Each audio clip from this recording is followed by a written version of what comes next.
Good morning, it's Fish, the Beach Bum Investor, bringing you an Ethereum formula today. I had some fun with this one. This was written a couple of months ago actually. I'm fairly new to the crypto economy, as you know, so I was starting to make some formulas, make some assumptions, and this one I actually wrote a couple of months ago on statement. I'm going to read you the article I wrote, just to give you an idea of the way I built the formula and the assumptions I came up with. They are a bit wild, no doubt about it. But it's just designed to give you an idea on how to build your own formulas based on your own assumptions. So, this was the article. I called it Why You Should Be Putin Your Faith in Ethereum, Vladimir Has.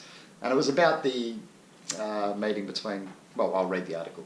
I believe the recent meeting between Russian President Vladimir Putin and Ether founder Vitalik Buterin speaks volumes about the faith we should have, we should all have in this Russian-born, Canadian-raised visionary. But he's only 19, right? Yeah, so are the kids now destroying us old dogs of bodyboarding. That's how conscious evolution works. Each generation building on the success and learning from the failures of the last. I encourage you to see Vitalik's age as irrelevant. His favourite toy growing up was Microsoft Excel. Simply put, this visionary genius is no ordinary kid. And now the formula. So I built this based on the news that Russia was obviously pretty interested in Vitalik and Ethereum, given that Putin was meeting with him, or at least helping them design a future digital Russian economy. That's my assumption there. So assumption number one, Russia will digitalize their economy, leading to 50% of transactions taking place through cryptocurrency by 2027. So that's our first assumption. So we're going to put up, as usual, assumptions. Okay, our first assumption is Russia crypto 50% by 2027. Okay, that's our first assumption. Nice easy one there. Maybe a little ambitious, but I like it. Let's see how we go. Okay, number two, the second assumption that I've made for this formula is Russia will embrace Ethereum as their preferred platform for future smart contracts dApps, leading to a 20% market dominance for Ethereum in Russia. Remember, we're only talking about Russia at this stage, so you can build in other countries and how much they're going to adapt the Ethereum platform, if you like. So the second assumption was that in Russia, ETH dominance, I'll just put dominance there, will be at, what did I put it at? 20%. Yep, 20%. Okay. Second assumption, done. And we do need a third assumption on this one.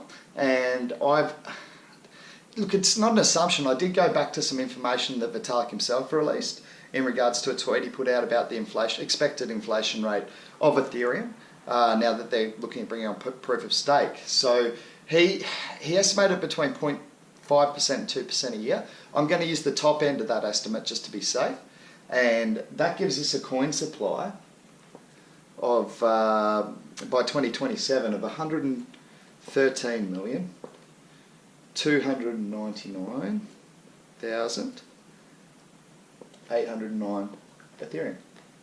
So this is again at 2027. So this is all based on 2027. So that's what I've said the coin supply will be. There is actually a possibility it'll be much lower than that, because they are looking at eventually going back to a zero inflation rate and even a negative inflation rate where they burn off coins. I've only just started reading about that, so I won't include that in this formula. And I will put a disclaimer, this is a rough formula, just to get you thinking about how to build your own. You can make them as complex as you want, build in as many assumptions as you want, and even go off different bases if you like. So this is what I've written after the assumption. Russia is the world's 6th largest economy with a PPP of 3.428 trillion. So these are our facts. We've got Russia's PPP. I'm just trying to cram it all up here because I'm running out of space. Is at where have we got it? Russia's PPP 3.482 trillion. 3.482 T. And I'm not going to put US dollars, but this is all in US dollars. Okay, total market cap for the crypto economy if when 50% of Russia's economy is running on cryptos. This is for Russia alone, by the way. Obviously, it's a pretty simple calculation of just dividing that by 2 is equal to 1.741 trillion. So 1.741 trillion.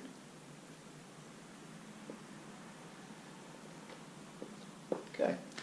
Now what we need to do is work out Ethereum's market cap at this time based on a 20% dominance in the future crypto economy in Russia. Remember, Russia alone. So okay, we're going divided by, well, we can do it divided by 5 or times by 0.2, it's the same thing. So that gives us a 20% dominance, and the result we get there is a total market cap for Ethereum, I'm sure Vitalik's going to be happy to hear this one, is $348.2 billion. $348.2 billion. Okay, cool. So what do we need to do to get our final coin price? Of course, is divide the total market cap by the anticipated number of coins in 2027, and that'll give us our final figure. So I'm just going to put here divided by assumption 3. So as 3.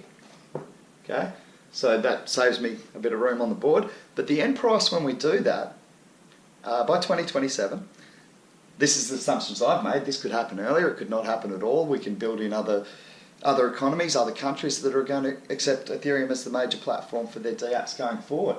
So we can change this all along here. This is just a simple guide on how to build a formula for Ethereum. But the per coin price in 2027 based on this formula equals $3,073.26, representing about 8x growth from here. So 8x growth over 10 years is obviously solid investing. You can change these formulas as you like. I'm hearing a lot of people saying the whole world's going to crypto 100% by then. I'm not sure if I agree with that. I'm certainly hopeful for it. I think it's a better way forward. This is my Ethereum formula. As usual, take it with a grain of salt, and please, please, please make your own decisions when investing in the crypto economy. Have a great day. Fish out. See you later.